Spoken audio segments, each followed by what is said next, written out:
नई दिल्ली में आयोजित एक गरिमामय समारोह में उत्तराखंड के मुख्यमंत्री पुष्कर सिंह धामी ने केंद्रीय कृषि एवं किसान कल्याण मंत्री शिवराज सिंह चौहान की पुस्तक अपनापन नरेंद्र मोदी संग मेरे अनुभव के लोकार्पण कार्यक्रम में भाग लिया। ये कार्यक्रम भारत के पूर्व उपराष्ट्रपति एम वेंकैया नायडू और पूर्व प्रधानमंत्री एच.डी. देवेगौड़ा की उपस्थिति में आयोजित हुआ। मुख्यमंत्री धामी ने पुस्तक के प्रकाशन पर शिवराज सिंह चौहान को शुभकामनाएं देते हुए इसे समाज के लिए प्रेरणादायी कृति बताया। अपनापन पुस्तक में प्रधानमंत्री नरेंद्र मोदी के साथ विभिन्न भूमिकाओं में प्राप्त अनुभवों का उल्लेख किया गया है। कार्यक्रम में कई राज्यों के मुख्यमंत्री, केंद्रीय मंत्री, सांसद, विधायक, समाजसेवी, लेखक और पत्रकार मौजूद रहे। तो दिल्ली में अपनापन पुस्तक का लोकार्पण किया गया, विमोचन किया गया। सीएम धामी कार्यक्रम में शामिल हुए। शिवराज सिंह चौहान को उन्होंने शुभकामनाएं प्रेषित की।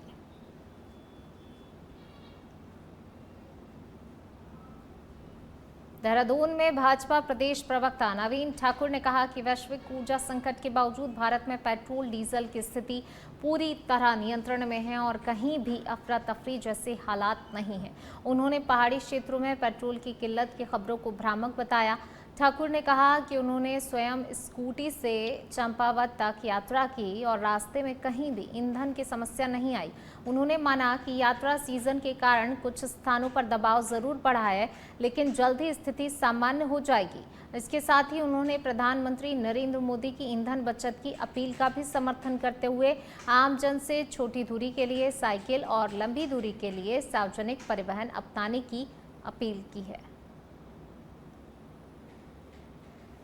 ये सही बात है कि विश्व में इस वक्त ऊर्जा संकट है, लेकिन भारत में उसके बावजूद माहौल बिल्कुल शांत है, कहीं कोई अफरा तफरी नहीं है और ऊर्जा संकट बिल्कुल नहीं है। मैं आपकी इस बात से बिल्कुल सहमत नहीं हूँ कि पहाड़ में पेट्रोल नहीं मिल रहा है। मैं अभी स्कूटी से चंपावत तक गया था और कोई ऐसा पेट्रोल पंप नहीं था पहाड़ में जहाँ पर तेल नहीं मिल रहा हो। हाँ, ये जरूर है कि यात्रा सीजन में भीड़ जो है पेट्रोल पंप पर थोड़ी बढ़ गई है, लेकिन आने वाले समय में उसमें भी जो है राहत मिलने वाली है। और जो मेरी बात साइकिल की रही, माननीय प्रधानमंत्री जी ने 10 मई को आह्वान किया था कि हमें ईंधन बचाना चाहिए। तो पहले तो मैं साइकिल से लोकल ही चलता था, लेकिन अब मैंने उसकी थोड़ी दूरी बढ़ा दी है। अब 60, 70 और 80 किलोमीटर प्रतिदिन तक जो है जहाँ भी जाना होगा मैं साइकिल से जाऊँगा और उससे ऊपर जो है मैं स्कूटी से चलता हूँ।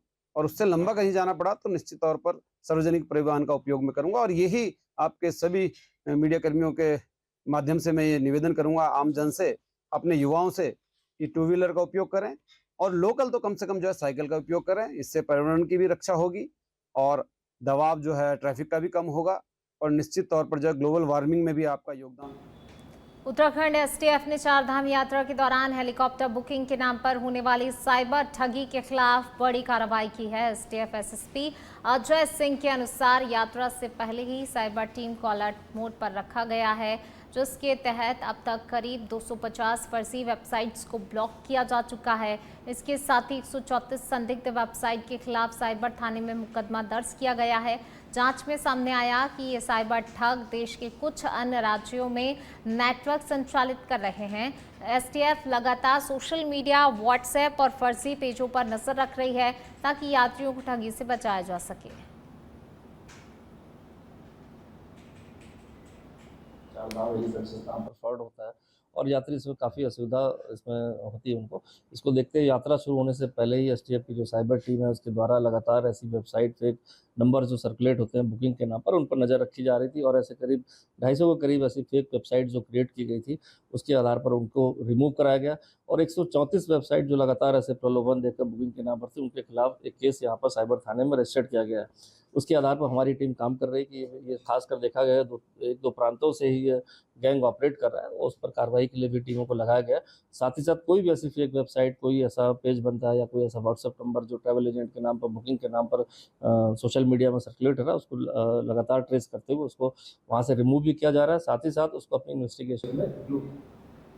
देहरादून में मुख्यमंत्री पुष्कर सिंह धामी के सड़क पर नमाज ना पढ़ने देने के बयान के बाद राजनीतिक माहौल गर्मा गया है। विपक्ष ने इससे जनहित के मुद्दों से ध्यान भटकाने वाला कदम बताया है, जबकि भाजपा प्रदेश प्रवक्ता मथुरा दत्त जोशी ने इसका पलटवार करते हुए कहा कि सरकार किसी का ध्यान नहीं भटका रही है। उन्होंने आगे कहा कि सड़क पर नमाज से यातायात बाधित होता है और इससे केवल निर्धारित स्थानों पर ही पढ़ा जाना चाहिए। जोशी ने कांग्रेस पर तुष्टीकरण की राजनीति करने का आरोप लगाते हुए कहा कि सरकार चाहती है कि किसी भी धार्मिक गतिविधि से आमजन को परेशानी ना हो।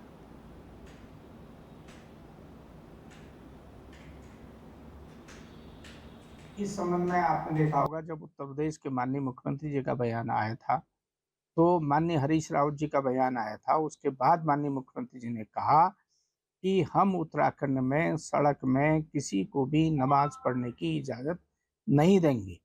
चूंकि यहाँ पर चार धाम यात्रा चल रही है, कैलाश मानसरोवर यात्रा चल रही है, यातायात उससे प्रभावित होता है और नमाज के स्थान पर ही पढ़ी जाए। सड़कों पे सरकार का प्रयास है कि इस तरीके का काम न किया जाए, जिससे दूसरे समुदाय के लोगों को भी परेशानी उठानी पड़े।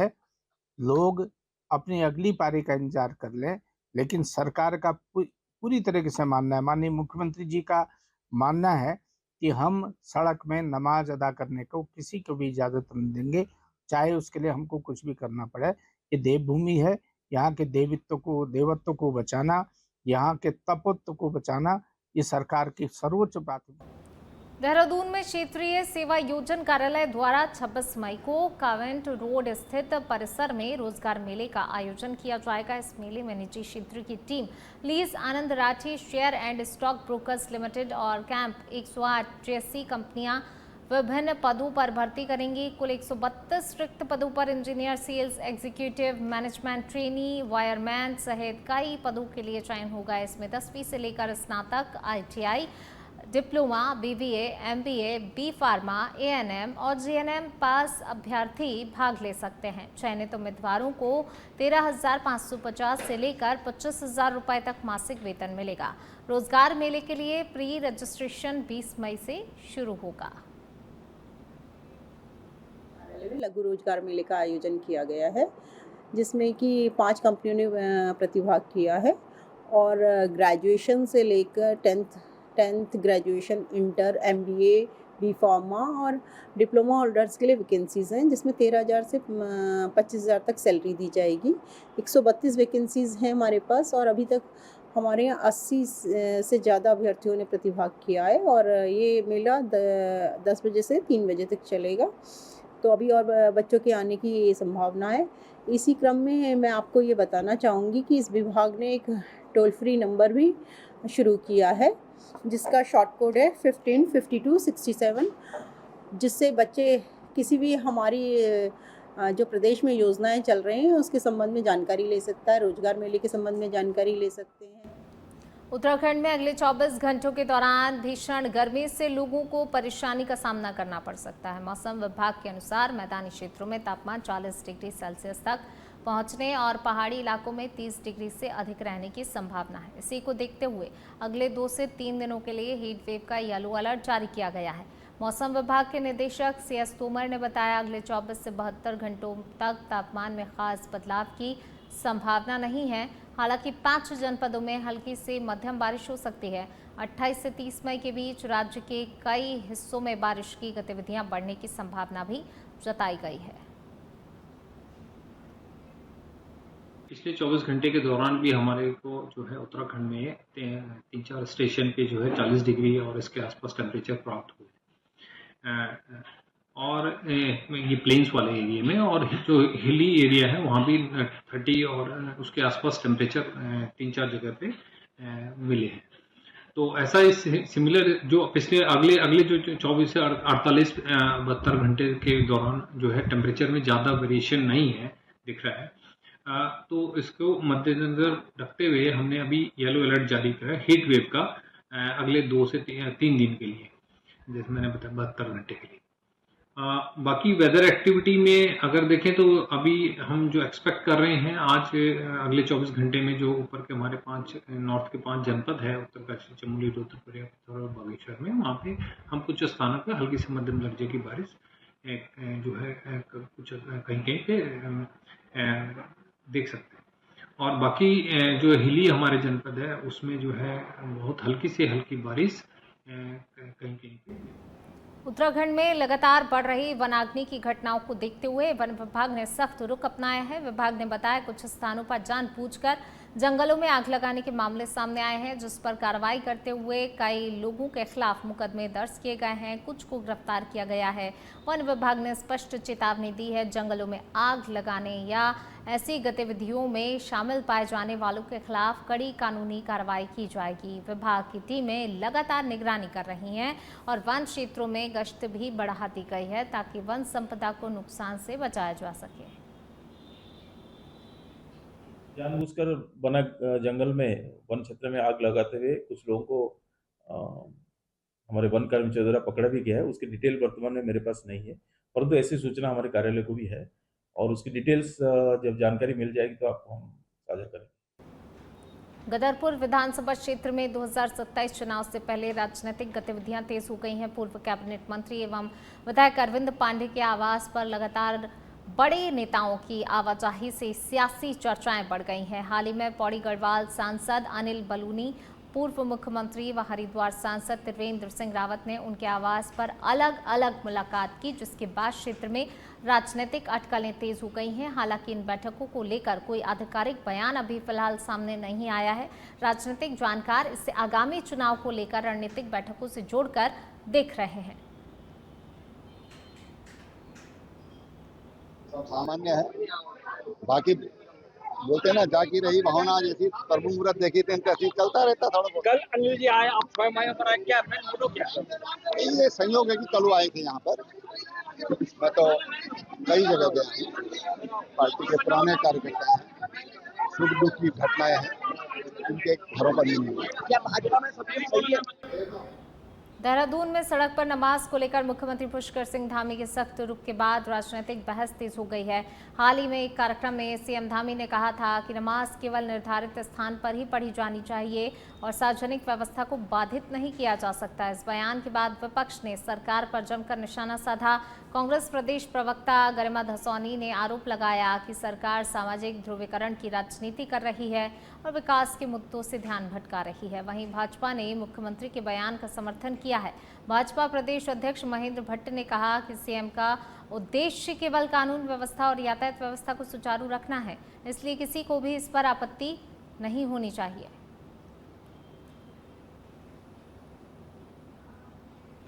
नैनीताल जिले के हल्द्वानी में आगामी ईद पर्व को शांतिपूर्ण और सौहार्दपूर्ण माहौल में संपन्न कराने के लिए पुलिस प्रशासन ने बड़ी बैठक आयोजित की।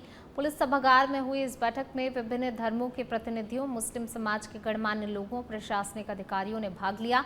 बैठक में प्रशासन ने स्पष्ट किया कि सड़क, सार्वजनिक स्थानों, खुले क्षेत्रों में नमाज अदा करने की अनुमति नहीं होगी। वहीं सार्वजनिक स्थानों पर कुर्बानी करने पर भी सख्त कार्रवाई की जाएगी।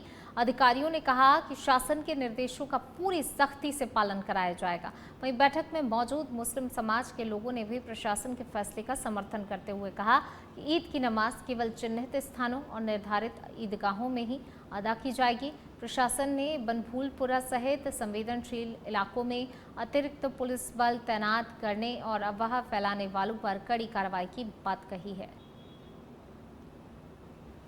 ये ईद उल अजहा खुशी का त्यौहार है, तो इसको खुशी और अमन और सुकून के साथ मनाया जाए।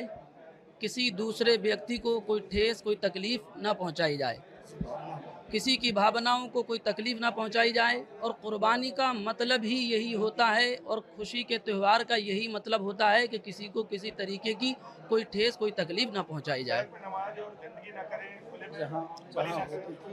देखिए, क़ुरबानी का मसला ये है कि जहाँ जहाँ क़ुरबानी के स्थान फ़िक्स किए गए हैं वहाँ क़ुरबानी होगी और खुले में क़ुरबानी ना की जाए, क्योंकि खुले में क़ुरबानी अगर करेगा तो जानवर जो ज़िबा हो रहा है उसको कोई दूसरा देखेगा तो हो सकता है कि उसको किसी तरीके की तकलीफ। शासन प्रशासन ने हमने अपनी बात भी रखी है। अभी पूर्व में सीएम साहब का एक बयान भी आया था और उस बयान में मैंने सीएम साहब का कोई बयान सुना था। सीएम साहब ने भी ये कहा था जहाँ वो चिन्हित जगह है उसी जगह पर नमाज पढ़े, कोई नई परंपरा वैसे कोई लागू हम कर ही नहीं रहे, क्योंकि हमारे शहर में एक छोटी सी ईदगाह है, ईदगाह बहुत छोटी है, उसके कारण थोड़े बहुत रोड पर लोग नमाज़ पढ़ लेते हैं और बाकी हमारे वहाँ 40 से 45 मस्जिद हैं, बाकी सब लोग मस्जिदों में नमाज़ पढ़ते हैं। ये खाली धर्म की बात है कि लोग मुसलमान रोड पर नमाज़ पढ़ता पूरे हिंदुस्तान में कोई रोड पर नमाज नहीं पढ़ता, सिर्फ साल में 2 दफ़े नमाज होती है बस, इसलिए आदमी रोज नमाज पढ़ता है, जो भीड़ ज़्यादा हो जाती है। नगर निगम क्षेत्र के जितने भी पीस कमेटी के लोग हैं उनकी बैठक यहाँ पर बुलाई गई थी। इसमें विभिन्न वार्डों के वार्ड मेंबर्स भी उपस्थित थे, कमेटियों के लोग थे। तो उनको बताया गया है, उनकी जो सुझाव हैं, उनकी शिकायतें हैं, उनको भी सुना गया। विभाग हैं जैसे खासकर बिजली विभाग है, जल संस्थान है, इसके अलावा सफाई है, तो उसको लेकर निर्देश दिए गए हैं। साथ ही माननीय उच्च न्यायालय द्वारा विभिन्न जो PILs हैं उसमें जो डायरेक्शंस दिए गए हैं कुर्बानी को लेकर, साथ में जो उसके वेस्ट के डिस्पोजल को लेकर, उसके बारे में भी सभी को सेंसिटाइज किया गया है। धार्मिक लोगों को भी बताया गया, उनके प्रतिनिधियों को, कि उसका 100% अनुपालन। इसमें बेसिकली साफ सफाई, बिजली और पानी की व्यवस्था के बारे में लोगों ने मुद्दा उठाया था, और इसके साथ जो भी प्रोटोकॉल है और जो भी प्रेसिडेंट है उसको फॉलो करने के लिए हम लोगों ने भी निर्देश दिए हैं इसमें कि कोई भी नई परंपरा यहाँ पे प्रारंभ नहीं होगी, और जो भी शांति व्यवस्था भंग करने का प्रयास करेगा उसको कड़ाई के साथ हम लोग निपटेंगे इसमें। और सोशल मीडिया की विशेष मॉनिटरिंग के लिए हम लोगों ने टीमें भी इसमें गठित कर दी। फोर्स इसमें प्रिवेंटिव हमने लगाया है, इसमें बाहरी थानों से भी इसमें फोर्स जो है हमने डिप्लॉय किया है, और बाकी जो भी प्रेसिडेंट है उसको ध्यान में रखते हुए इसका डिसीजन लिया जाएगा। और फिलहाल अभी इस संबंध में हम कोशिश कर रहे हैं कि यहाँ सड़कों पर देहरादून से खबर है, जहां शिमला बाईपास पर बड़ा हादसा टल गया। हाथी को बचाने में डिवाइडर से टकराई है कार। रोड पर देर रात तक मची अफरा तफरी। जंगली हाथी अचानक से सड़क पार करने लगा। कार के चालक ने सूझबूझ दिखाई और सूझबूझ दिखाते हुए हाथी को बचाने का प्रयास किया गया। हादसे में कार बुरी तरह से क्षतिग्रस्त हो गई। तो शिमला बाईपास पर यह बड़ा हादसा टला है। हाथी को बचाने में डिवाइडर से कार टकरा गई। हालांकि देखिए, सूझबूझ से जो एक बड़ा हादसा यहाँ पर टल गया है। देहरादून में उस समय अफरा तफरी मच गई जब हरियाणा का एक युवक बीच सड़क पर अपनी कार खड़ी कर मौके से हटने को तैयार नहीं हुआ, जिससे कि इलाके में एक लंबा जाम लग गया और यातायात पूरी तरह से बाधित हो गया। स्थानीय लोगों ने इसकी सूचना पुलिस को दी, जिसके बाद ट्रैफिक पुलिस मौके पर पहुंची और युवक को वाहन हटाने के लिए समझाने का प्रयास किया गया, लेकिन युवक आक्रोशित हो गया और उसने पुलिसकर्मियों को चाकू दिखाकर धमकाने की कोशिश की। चाकू देखकर मौके पर मौजूद पुलिसकर्मी पीछे हट गए और स्थिति को देखते हुए अतिरिक्त पुलिस बल बुलाया गया। इसके बाद कड़ी मशक्कत के बाद करीब 6 पुलिसकर्मियों की मदद से युवक को काबू में लिया गया और हिरासत में ले लिया गया। पुलिस मामले की जांच कर रही है और युवक से पूछताछ भी लगातार जारी है।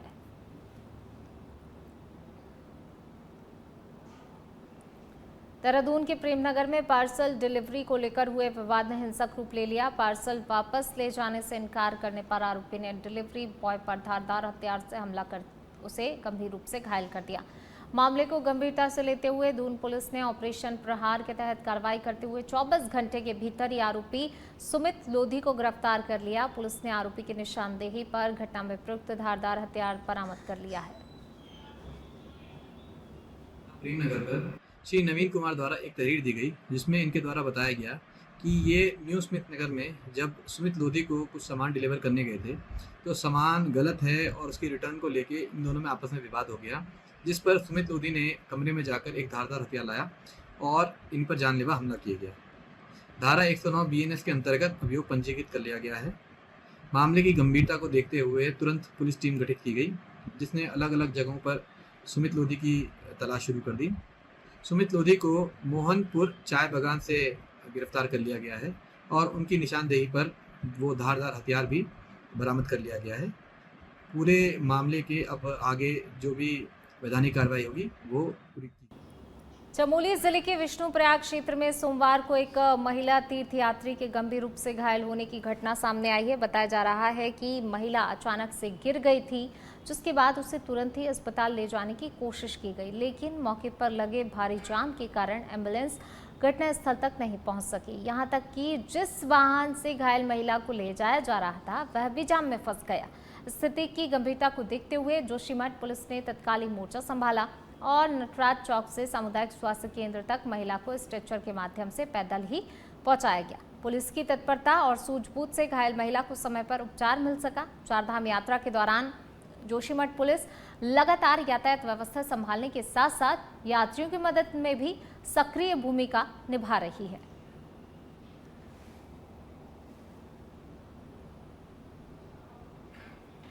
स्टंटबाजी का एक जानलेवा वीडियो सोशल मीडिया पर डालना 2 युवकों को भारी पड़ गया। जी हां, ये वायरल जानलेवा वीडियो विकास नगर के डाक पत्थर में मौजूद झूला पुल का है।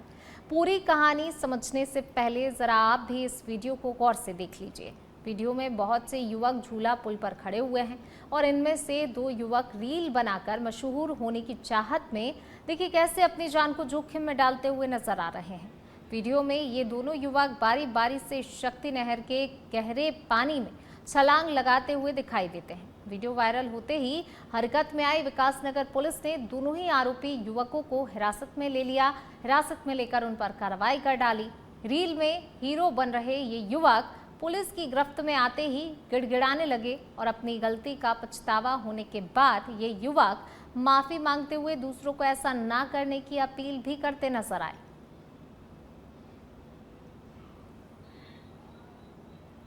चंपावत के सीमांत क्षेत्र बेलखेत में बाढ़ और भूकटाव की समस्या से राहत दिलाने के लिए सरकार ने 125.96 लाख की बाढ़ सुरक्षा योजना को मंजूरी दी। पूर्णागिरी तहसील के इस संवेदनशील क्षेत्र में कोयराला नदी के बढ़ते कटाव से ग्रामीणों के घर, कृषि भूमि और जनजीवन खतरे में था।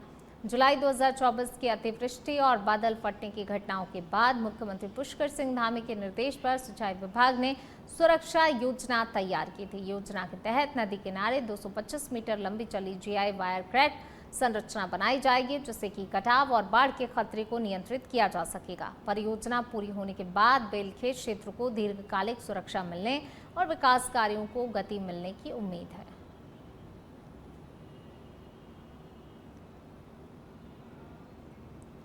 जनपद में जनता की समस्याओं को लेकर प्रशासन इस बार पूरी तरह से एक्शन मोड में नजर आया। जिला सभागार में आयोजित जनता मिलन कार्यक्रम में जिलाधिकारी मनीष कुमार ने दूर दराज से पहुंचे फरियादियों की समस्याएं गंभीरता से सुनी और कई मामलों का मौके पर ही निस्तारण कर दिया गया। अधिकारियों को जवाबदेही का सख्त संदेश भी दिया गया। जन सुनवाई में कुल 106 शिकायत दर्ज हुई, जिनमें पेयजल, सड़क, मुआवजा, स्वास्थ्य, राशन कार्ड, कृषि नुकसान और सामाजिक सुरक्षा से जुड़े मामले प्रमुख रहे। कार्यक्रम के दौरान गोली क्षेत्र के आंगनवाड़ी केंद्र में पानी की समस्या की शिकायत सामने आते ही जिलाधिकारी ने इसे गंभीरता से लिया और उन्होंने जिला कार्यक्रम अधिकारी को जिले के सभी आंगनवाड़ी केंद्रों का निरीक्षण कर व्यवस्थाओं की गुणवत्ता जांचने और विस्तृत रिपोर्ट प्रस्तुत करने के निर्देश दिए। प्रशासन के रुख से साफ संकेत मिला, बच्चों से जुड़ी सुविधाओं में किसी भी तरह की लापरवाही बर्दाश्त नहीं की जाएगी।